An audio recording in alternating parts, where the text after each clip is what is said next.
I'm a few days late, but let's jump back into the part one of the Married at First Sight Houston reunion.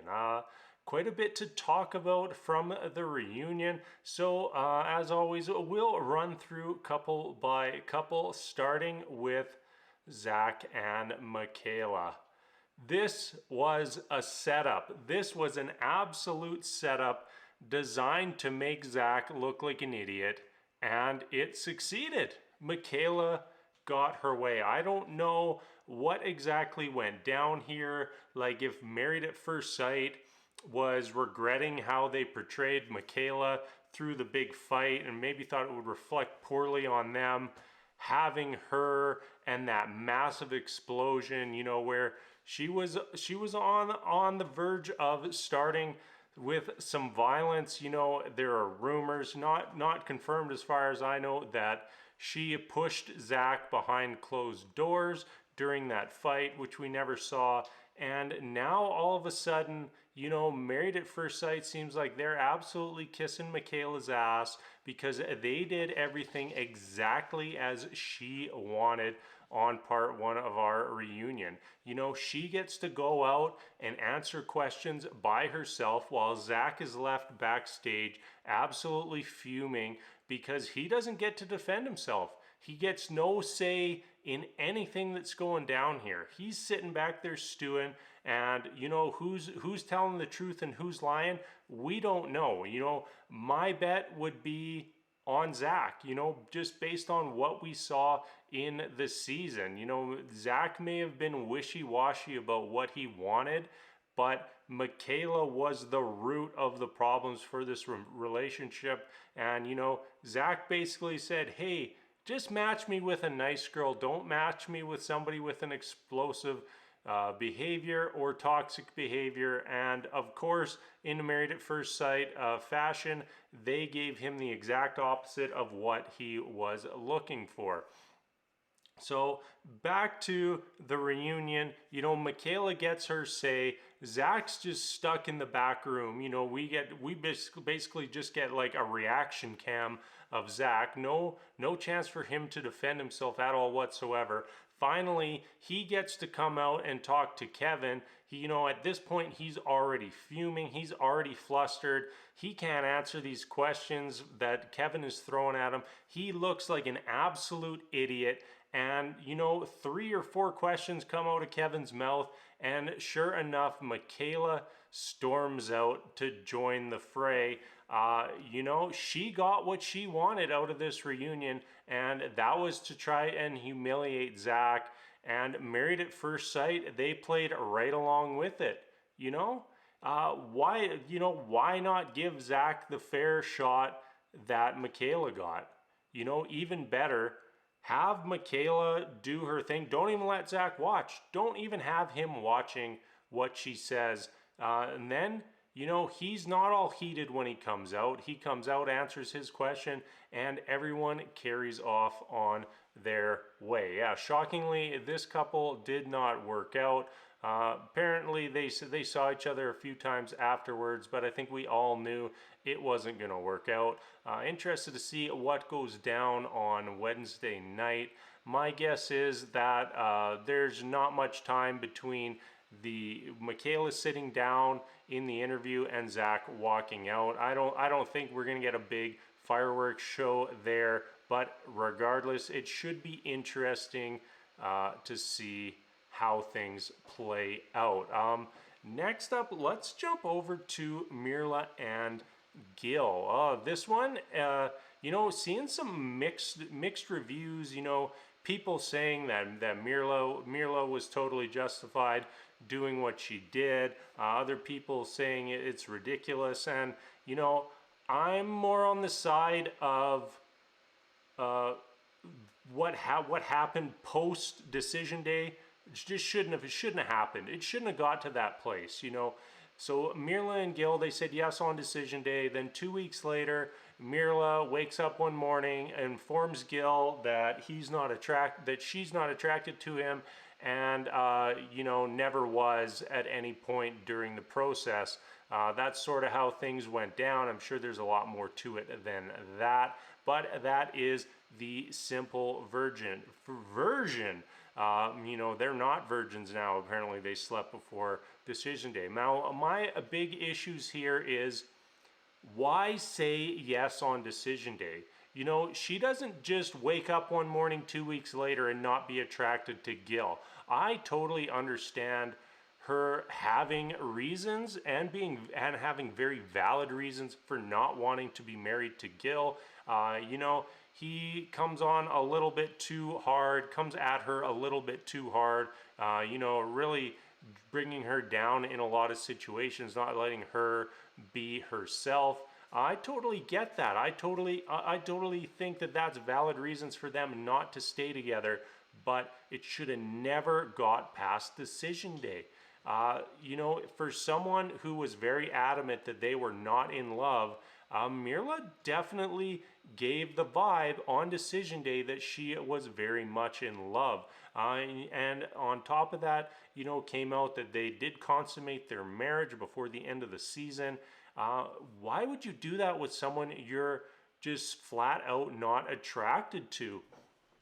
And seems like had full intent of breaking things off with. I just really don't understand that side of things. Mirla, you're totally justified not wanting to be with Gil, but the way you did it couldn't have been worse. It just makes no sense to me. Like, you just wanted to look good on decision day and then just carry on with your life.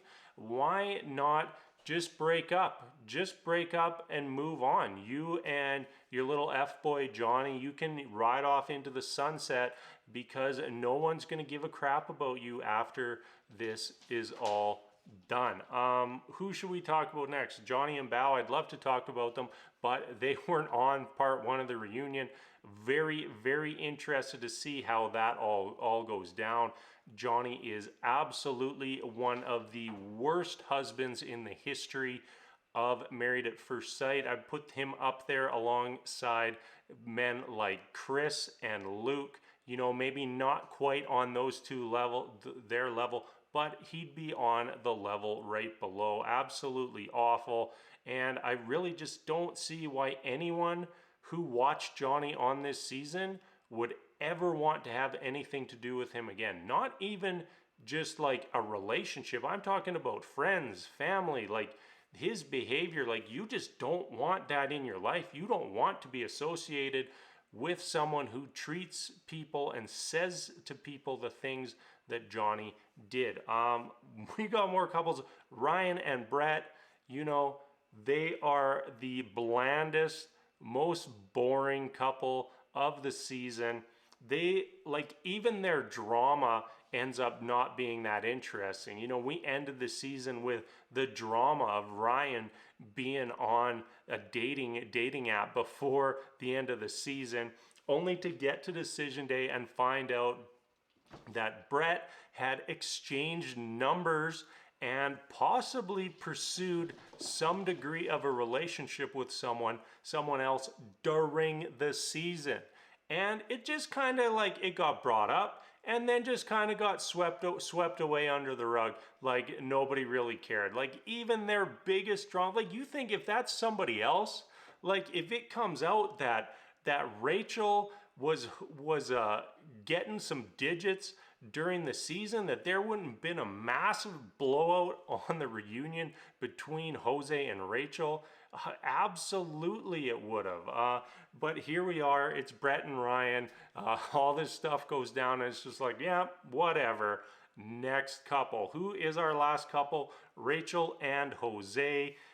They broke up, giving us the 0-5 on the season, but they're still trying to make things work. So, I'm not buying it. If they got to decision day, were happy, said yes, few days later, they're broken up, I don't have much confidence in them staying together long term. And that 0 couples staying together is exactly what this season deserved. The matchmaking is brutal. absolutely brutal. Like there was no intention this season of having a happy ending. There just wasn't. You know, they are just trying to mix oil and water in every single one of our couples. You know, you can go down the list. Johnny and Bao already knew each other, already tried to date, and ended with Johnny ghosting her. Brett and Ryan, hardcore Republican, hardcore Democrat, not willing to budge, didn't work. Mirla and Gil, you take someone who likes the nicer, more valuable things in life, likes spoiling herself, versus the extremely frugal, sends all his money back home to Colombia guy who very distinctly said he didn't want to be matched with an Instagram wife or whatever you want to call it. And you know what? He basically got exactly that. And Mirla got the exact opposite of what she wanted. Even the hair. She said she didn't want a bald guy. They match her with a bald guy. Who did I miss there? Zack and Michaela. You know, Zack's looking for the nice girl to settle down with. And he got the exact opposite of that. I don't know if I forgot somebody, but you know, you can have proof of each and every one of these couples why they were an absolutely terrible match before things got started. Oh, I think I missed Rachel and Jose there. And you know, we saw the preseason footage of Jose, and it was just like, yeah, this is not going to work. You know, this dude, it's like everything has to be exact, perfect in his life. Versus Rachel, who is just like, hey, I'm gonna throw my money wherever I want, and then I'm gonna go to Switzerland. So yeah, the matchmaking just atrocious this season, an absolute embarrassment. You could have picked any fan, any non-watcher of the show, any person on the planet, and said, hey, you gotta come up with, here's the pool of people, you gotta come up with 5 couples. They would have done better. They would have done vastly better. You could have just done it at random. You know, maybe they did do this season at random. Maybe they have like some sort of matchmaking program. They punched everybody into it, and instead of putting the actual matches together, they took the worst 5 matches, slammed them together, and shockingly, it didn't work out. I definitely got sidetracked here, but I definitely think it was worth it because the experts definitely need to step their game up. You know, you want to have these drama couples in, just leave it to like one person. Just give us one Chris. He can be the villain of the season. Give us one Luke. Give us one Johnny. And then give us 4 couples that actually have a chance. You know, you want the ratings. I get it. You're selling a show and drama sells. You know, we're more excited to talk about things when there's a bad guy. I get that, but mix a little bit of love in there. Just a little, at least give us like 3 couples that have a chance. Anyways, that's going to wrap things up for this week. Apologies for being so late. Just had camera issues. As you probably tell by the video quality tonight, I'm not back on my normal setup. But yeah, this is probably what we're going to be doing for the foreseeable future. Hope it's passable for these videos. And as always, thank you so much for watching. And until next time, we'll see you later.